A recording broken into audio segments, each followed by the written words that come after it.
नमस्कार।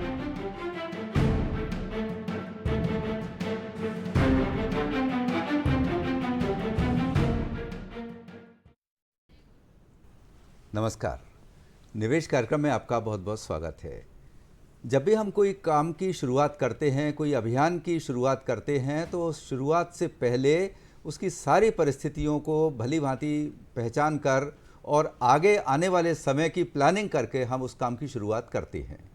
और किसी भी काम की सफलता के लिए ये बहुत ज़रूरी है कि उससे संबंधित जो भी कार्रवाई हैं, जो भी काम हैं, उसके बारे में हम पूरी तरह से, चाहे विशेषज्ञ हों या किसी से भी सलाह ले लें या अपने जो सीनियर हैं, अनुभवी व्यक्तियों से सलाह लेकर करते हैं। और 3 सवाल ऐसे स्वाभाविक आते हैं: कब करें, कैसे करें और कहाँ करें। अगर इनके समस्या का समाधान आपने कर लिया तो ये समझिए कि आप सफलता की राह पे आसानी से आगे बढ़ते जाएंगे। और दर्शकों, यही विषय फिर हमने आज रखा है निवेश कार्यक्रम में कि निवेश के साथ भी यही बात लागू होती है: कब करें, कहाँ करें और कैसे करें। क्योंकि समय तो निरंतर गतिशील है और समय लगातार चलता रहता है। आपकी अपनी परिस्थिति के अनुसार, बाज़ार की मिजाज के अनुसार आपको ये निर्णय लेना है कि निवेश की शुरुआत की जाए। और इस विषय पर बात हमें बेहतर समझा सकते हैं विशेषज्ञ।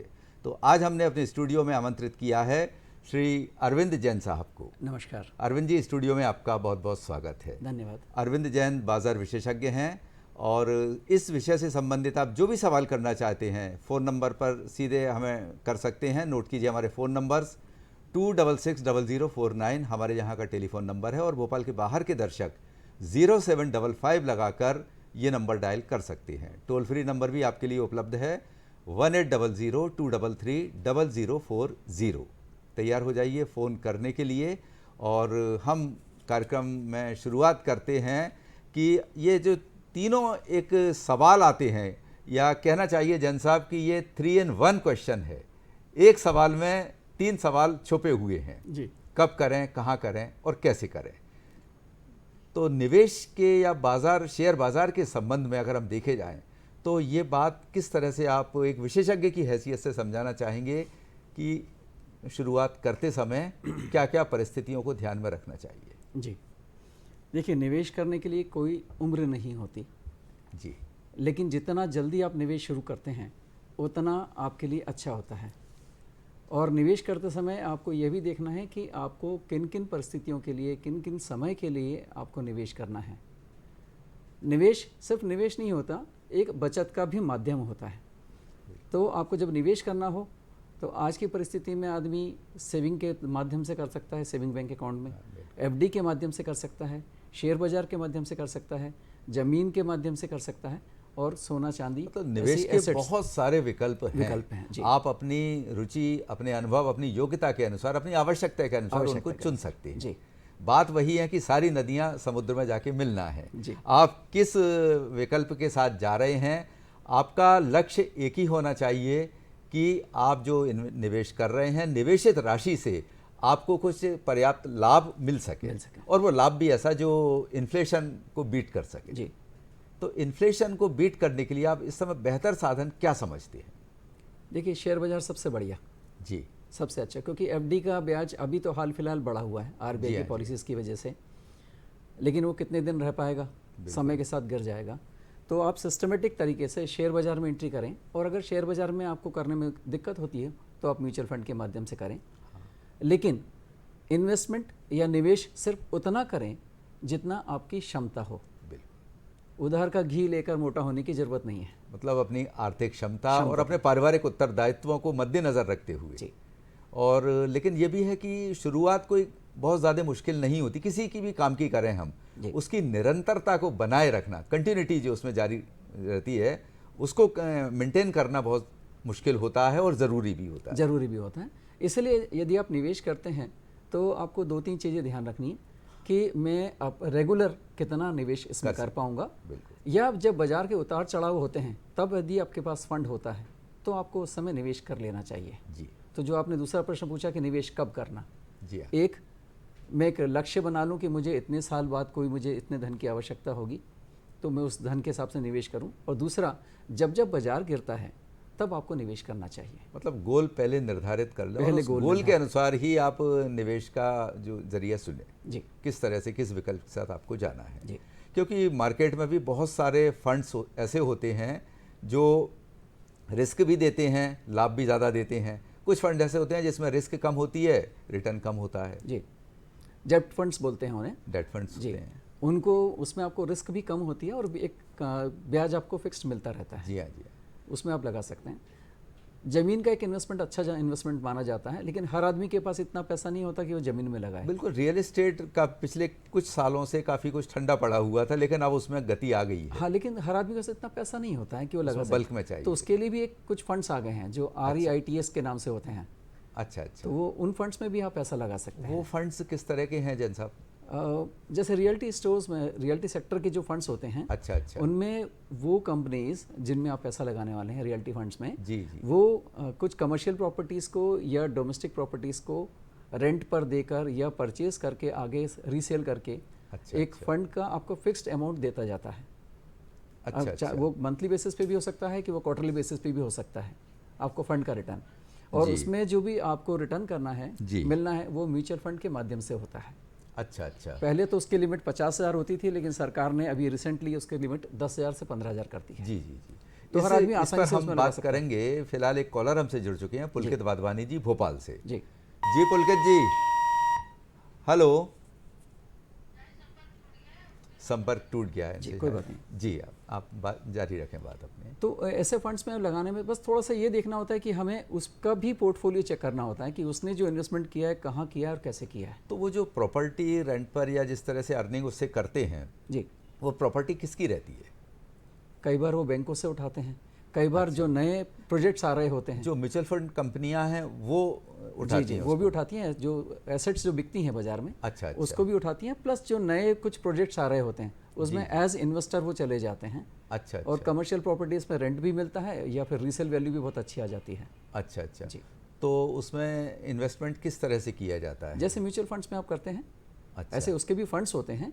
अच्छा, उन फंड्स में आप पैसा लगा मतलब सकते हैं। लमसम पैसा उसमें एक बार आपने लगा दिया। 10,000 से चालू कर सकते हैं, 10,000 से 15,000 के उसमें आप इन्वेस्टमेंट करना जी जी चाहिए जी। पड़ता है। अच्छा, उसी रेशो में फिर आपको रिटर्न जी, डिस्ट्रीब्यूट करते हैं। जी जी, जितना आपका इक्विटी लगा होगा उतना रिटर्न। उसमें कुछ टाइम पीरियड भी रहता है, कितना होराइजन रखना चाहिए उसमें?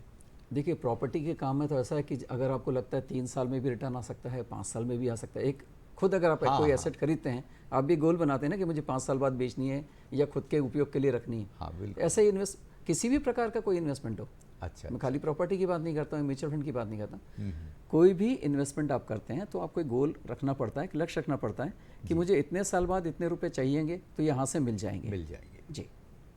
अरविंद जैन साहब, आपने बताया कि कॉमर्शियल प्रॉपर्टीज़ भी होती हैं, रेजिडेंशियल भी होती हैं, तो ये ऑप्शन कहाँ से उसको मिलेगा कि वो कॉमर्शियल में करना चाह रहा है या रेजिडेंशियल में? जब आप RTIS का फॉर्म भरने जाते हैं, अच्छा। म्यूचुअल फंड का फॉर्म भरने जाते हैं, तो आप उसका प्रोफाइल चेक करिए और प्रोफाइल के अंदर उसका पोर्टफोलियो देखिए। अच्छा। कि उसने जो प्रॉपर्टीज़ जिसमें वो इन्वेस्ट कर रहा है वो किस क्षेत्र में है और उन प्रॉपर्टीज से उसने कैसे दे रखा है।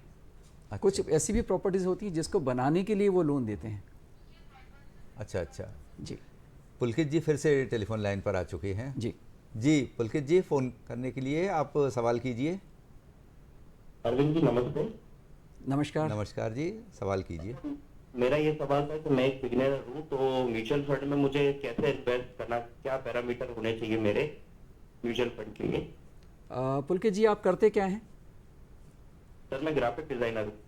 ओके, तो आपकी शादी हो गई आपकी? नहीं सर, अभी शादी हूँ।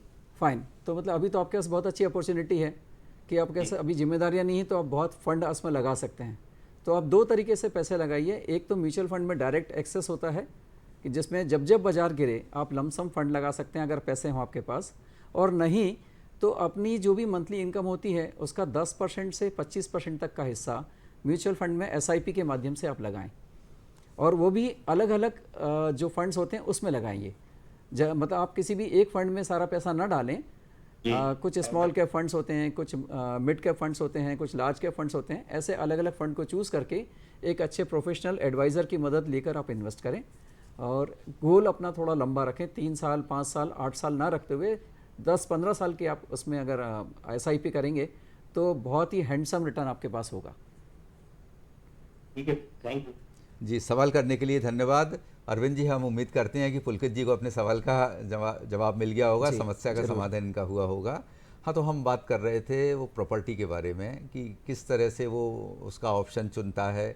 अच्छा, इसमें कुछ एग्रीकल्चर प्रॉपर्टी भी होती हैं क्या? नहीं, इसमें एग्रीकल्चर प्रॉपर्टीज़ नहीं होती, क्योंकि उसको ना तो आप रेंट पे दे सकते हैं, ना ही हाँ। उसका आप कमर्शियल यूज़ कर सकते हैं। जी, तो मतलब जो हमारे ग्रामीण जन हैं वो उनके लिए नहीं, उनके उस लिए तरह का ये उनके लिए इस तरह से उपयोगी कि जो अपनी ज़मीन उनके पास में, उस समय तो खेती करता खेती रहे, कर जो फसल बेच रहे हैं उसको अगर वापस ज़मीन में ही लगाना है तो इस हाँ, तरह के फंड में लगा सकते लगा हैं। सकते हैं। जी। तो इसके अलावा और क्या क्या इसमें विकल्प रहते हैं?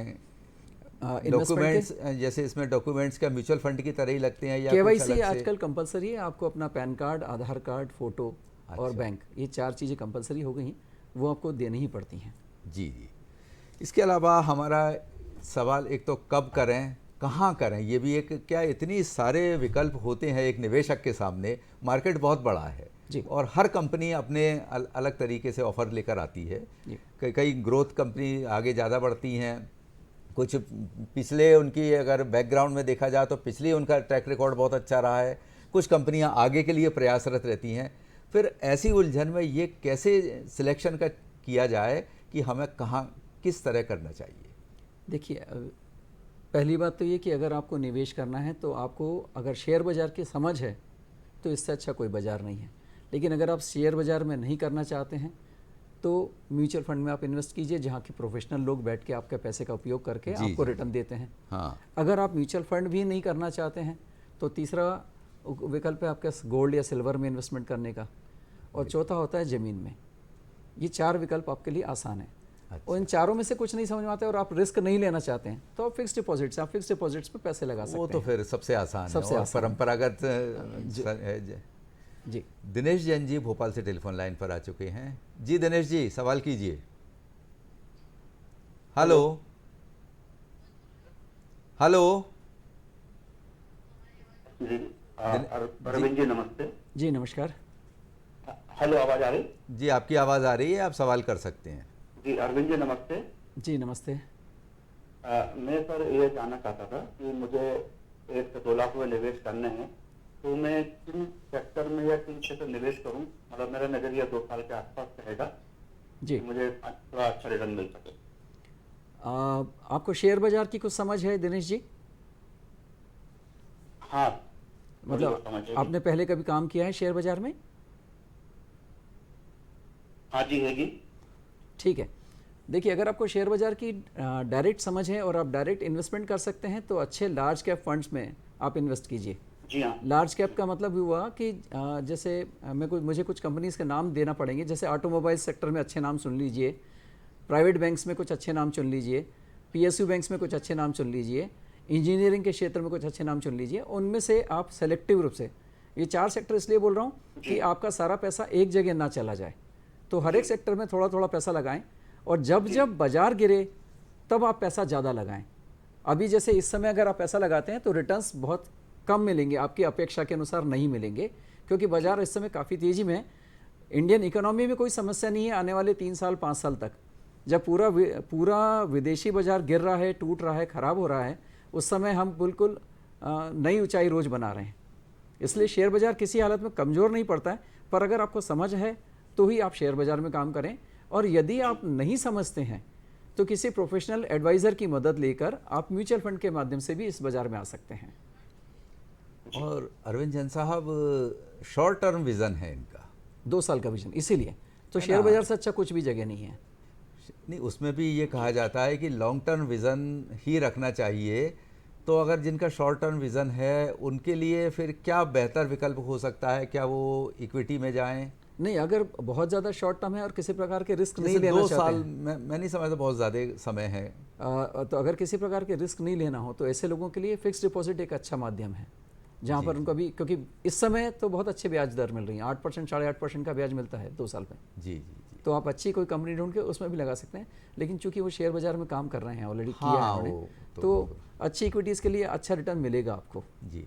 कुछ पोस्ट ऑफिस की भी ऐसी योजनाएं हैं बचत योजनाएं तो बहुत बचत तरह की योजनाएं हैं, उस बहुत तरह तरह की की हैं बचा जिन पे भी कर उसमें भी सकते 5-6 साल का रहता है पीरियड। जी जी 6 साल तक आप उसमें पैसा ब्लॉक हो जाता है आपका। अच्छा अच्छा अरविंद जैन साहब, अब ये सवाल का तीसरा हिस्सा जो हमारा था, जी, कब पे हमने बात कर ली, कहाँ और कैसे करें, कैसे करें तो निर्भर करता है कि आप किस चीज़ में निवेश करना चाहते कैसे हैं। करने से मेरा मतलब जैसे कि म्यूचुअल फंड हमें विकल्प देता है, या तो लमसम डाल दें या फिर एसआईपी शुरू करें। जी, एसटीपी का भी एक रहता है ऑप्शन, लिक्विड फंड्स में डाल के लिक्विड फंड में डालें और फिर एसटीपी शुरू करें। जी, तो इनमें फ़र्क क्या रहेगा? अगर वो सही विकल्प नहीं चुनेंगे तो अपेक्षित लाभ उनको उतना नहीं मिलता।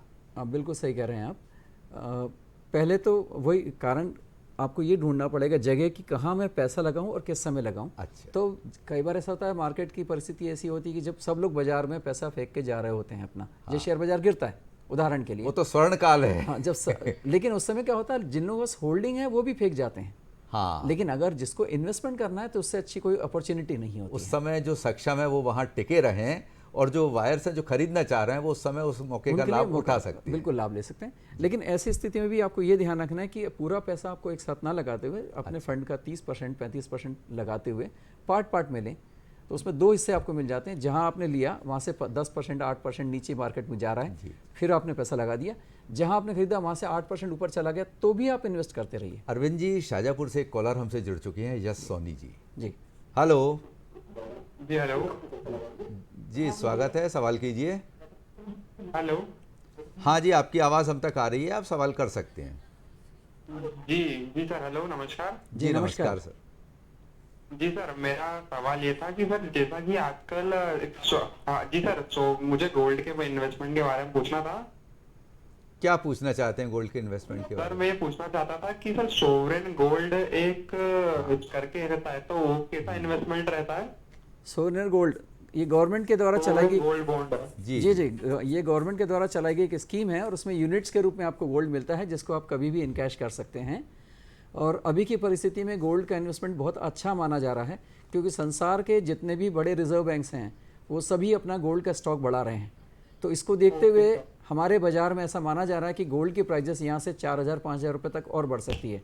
यानी कि अगर अब हमारे फिजिकल शेयर मार्केट में अगर 60,000 का रेट चल रहा है तो इसको 65,000 तक जाने की संभावना बताई जा रही है। तो सर सोवरेन गोल्ड बॉन्ड मतलब एक इन्वेस्टमेंट के रूप में कैसा रहता है कि अगर आगे जाके इन्वेस्टमेंट करना हो शेयर मार्केट से हटके? बिल्कुल बहुत अच्छा फंड है वो, उसमें आप बिल्कुल पैसे लगा सकते हैं, लगाना चाहिए आपको,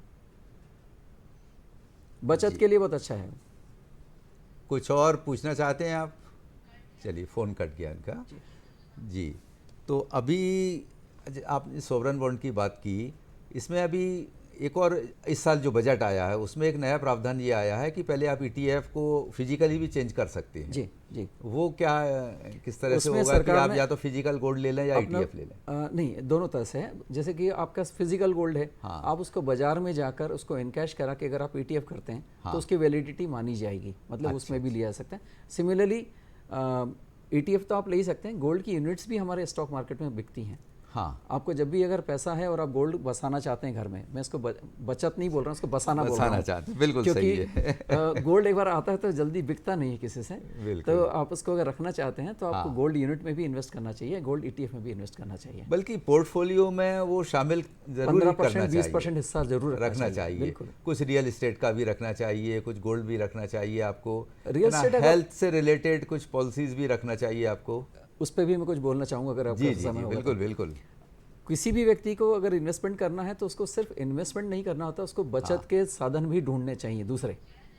किसी भी खर्चे में, जैसे कि आपका बीमारी एक बहुत बड़ा खर्चा होता है, बिल्कुल। अगर उससे बचने के लिए आपने हेल्थ इंश्योरेंस ले रखा है, आप अगर घर में अकेले काम करने वाले हैं और आपके ना होने पे घर पे प्रभाव पड़ सकता है, तो आपको एक टर्म प्लान की भी पॉलिसी ले लेना चाहिए। जी जी, फिर टर्म प्लान में भी 2 तरह की पॉलिसी होती है कि एक तो आपके मृत्यु के उपरांत आपको पैसा मिलता है, और एक पॉलिसी ऐसी होती है जिसका फिक्स्ड प्लान होता है 10 साल 15 साल 20 साल का निवेश करने के बाद। कॉलर और इंतजार कर रहे हैं आपसे सवाल करने के लिए। शुभम जैन जी भोपाल से। जी, हेलो जी शुभम जी, नमस्कार जी।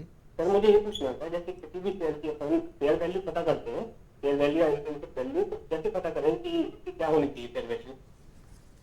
शेयर वैल्यू के बारे में शेयर जानना वैल्यू चाहते कैसे पता करें? शेयर वैल्यू के लिए पता करने के लिए तो सबसे आसान, ये आपको मुझ तक तो आने की जरूरत ही नहीं थी, आप गूगल करते तो वैसे इतने सारे फंडे मिल जाते हैं आपको हैं। आजकल। तो बिल्कुल। लेकिन फिर भी आपको पहले ये देखना होता है कि कोई भी कंपनी मार्केट में कितने साल से है, उसका ग्रोथ कितना है, उसके फंड्स कितने हैं, उसके रिजर्व्स उसके पास कितने हैं, उसके एनपीएस कितने हैं और उसके इन्वेस्टमेंट के प्लान्स क्या हैं। अगर ये आप इसका एनालिसिस करना अगर आपको आता है तो आप आसानी से शेयर की वैल्यू निकाल पाएंगे। अगर आपको ये सब नहीं आ रहा है तो बेहतर होगा कि किसी आप इन्वेस्टमेंट एडवाइज़र के पास जाकर अपनी जो नंबर ऑफ़ कंपनीज हैं उसकी लिस्ट उसके साथ शेयर करें, ताकि वो आपको हर एक कंपनी का अलग अलग स्टेटस दे पाए। ज़रूरी नहीं कि एक क्षेत्र में काम करने वाली 3 कंपनियां हों और वो तीनों का रिजल्ट एक जैसा आ रहा हो। अरविंद जी, शेयर वैल्यू के बारे में तो आपने बता दिया, फेयर वैल्यू क्या होती है इसकी? क्योंकि फेयर वैल्यू भी होती है इसमें। शेयर बाजार में अभी इतनी तेजी मंदी है कि फेयर वैल्यू किसी भी कंपनी का निकालना बहुत ही मुश्किल काम हो रहा है। अच्छा। लेकिन फिर भी उनके ऑर्डर्स की जो जैसे हम निकालते, कोई बड़ी कंपनी, इंजीनियरिंग की एक बड़ी कंपनी है देश में, उसके ऑर्डर्स की बुक, मतलब उसके बुक कैसी बोल रही है, जी। और उसके पास उसके रिजर्व्स क्या हैं, फंड के रिजर्व्स क्या हैं, उसके आगे मैंने जैसे बोला इन्वेस्टमेंट के प्लान्स क्या हैं, जी। वो उसकी फेयर वैल्यू जता सकते हैं। प्लस वो आपको अपने इन्वेस्टर्स को कितना डिविडेंड टाइम पे रिटर्न करती है। अच्छा। ये भी तो कुछ शेयर वैल्यू और फेयर वैल्यू भी जानना बहुत ज़रूरी है निवेशकों के लिए। अच्छा, जो लोग रियल एस्टेट में इन्वेस्ट करते हैं तो प्रॉपर्टी की ब्रेकअप वैल्यू भी होती है उसमें? उसके बारे में मेरा नॉलेज नहीं, क्योंकि प्रॉपर्टी में डायरेक्ट इन्वेस्टमेंट मैं करता नहीं हूँ। जी। इसलिए मैं उसके बारे में कमेंट नहीं कर पाऊंगा। जी। चलिए अरविंद जैन साहब, आप बहुत अच्छी जानकारी दे रहे हैं दर्शकों तक। जी। इसके अलावा और क्या करंट सिनेरियो अभी जो चल रहा है, हमारे देश काल परिस्थिति जो है, शेयर बाज़ार की जो गतिविधि हैं, परिस्थितियां हैं, वो आगे आने वाले समय के लिए क्या संकेत दे रही हैं, और मेरा मतलब कि भविष्य कैसा होने वाला है इसके, ये हम पुष्ट तरीके से नहीं बता सकते लेकिन एक अनुमान लगा सकते हैं। दूसरा, करंट सिनेरियो को देखते हुए पोर्टफोलियो इस समय कैसा आप सजेस्ट करना चाहेंगे? देखिए, पहला सवाल कि परिस्थिति कैसी लग रही है। जी हाँ। जिस हिसाब से हमारे भारत का नाम इस समय चल रहा है, हाँ, जिस तरह से मेक इन इंडिया को प्रमोट किया जा रहा है और साथ में नए नए एक्सपोर्ट के तरीके ढूंढे जा रहे हैं, पीएलआई स्कीम्स दी जा रही हैं ताकि लोग यहाँ पर ही मैन्युफैक्चर करके एक्सपोर्ट कर सकें, उसको देखते हुए लगता है कि आने वाले सालों में भारत का भविष्य बहुत उज्ज्वल है। तो यहाँ पर जो भी आप इन्वेस्टमेंट करेंगे उसके रिटर्न बढ़ने की संभावना बहुत ज़्यादा है। चाहे आप ज़मीन के माध्यम से करें, चाहे आप इन्वेस्टमेंट के माध्यम से करें, चाहे आप मैन्युफैक्चरिंग के माध्यम से खुद भी करें, आप किसी भी क्षेत्र में जा सकते हैं बशर्ते कि आपकी क्षमता वैसी हो। बिल्कुल। अगर हमारे यहाँ की अर्थव्यवस्था तो इस समय बहुत गति से आगे बढ़ रही है, और जो वैश्विक बाजार है उसमें भी भरोसा हमारे बाजार पर बहुत अटूट है। लगभग विदेशियों का, विदेशी निवेशक फिर से आ रहे हैं, और अब हमें उतनी आवश्यकता, पहले हम उनके निर्भर थे, आज हम इतने सक्षम हैं कि हमारे स्वदेशी निवेशक ही पर्याप्त हैं। वो जी, बिल्कुल सही कहा आपने जी। जिस हिसाब से भी हम शेयर मार्केट में हम देखते हैं, जिस हिसाब से नंबर ऑफ अकाउंट्स हर महीने खुल रहे हैं, 3 लाख से 4 लाख अकाउंट शेयर बाजार में खुल रहे हैं, इसका मतलब कि लोग यहाँ पैसा डालने में इच्छुक हैं। जागरूकता भी बढ़ी है, ट्रांसपेरेंसी भी बढ़ी है। ट्रांसपेरेंसी तो बहुत बढ़ गई है। पहले कुछ लोग ही जानते थे शेयर बाजार की तरफ, बहुत कम ऐसे लोग थे जो बहुत धनाढ्य होते थे या जागरूक होते थे, वही जाते थे, लेकिन अब आमजन भी जा रहे हैं। तो अरविंद जैन साहब, अब हमारे कार्यक्रम हमें अनुमति नहीं देता समय आपसे ज़्यादा बातचीत की जाए। बातचीत इतनी अच्छी चल रही है कि आपने जो सार्थक और सारगर्भित जानकारी दर्शकों तक पहुंचाई इस कार्यक्रम के माध्यम से, आपका बहुत बहुत धन्यवाद। यहाँ मुझे बुलाने के लिए बहुत बहुत धन्यवाद आपका। तो दर्शकों, देखा आपने कि निवेश करने से पहले भरपूर समय आप अपने आप को दें, अपने निवेश को दें, अपने निर्णय को दें, और जब भी आप डिसीजन लें वो अडिग होना चाहिए, क्योंकि वो आपका डिसीजन जो होगा बहुत अनुभव से भरा हुआ होगा और आपकी तमाम परिस्थितियों के मद्देनज़र रखते हुए रहेगा। लेकिन एक बात ध्यान रखिए, निवेश करना उतना आसान है, लेकिन उसको जारी रखना थोड़ा सा चुनौती भरा होता है। तो आप इस तरह से अपनी आर्थिक परिस्थिति, अपनी पारिवारिक परिस्थितियों को मद्देनज़र रखते हुए कि आप उसको कंटिन्यू रख सकें, आप निवेश में जाइए, आपके लिए बहुत अच्छे लाभ की संभावनाएं बनती हैं। अब इसी के साथ कार्यक्रम से हम अनुमति चाहते हैं। नमस्कार।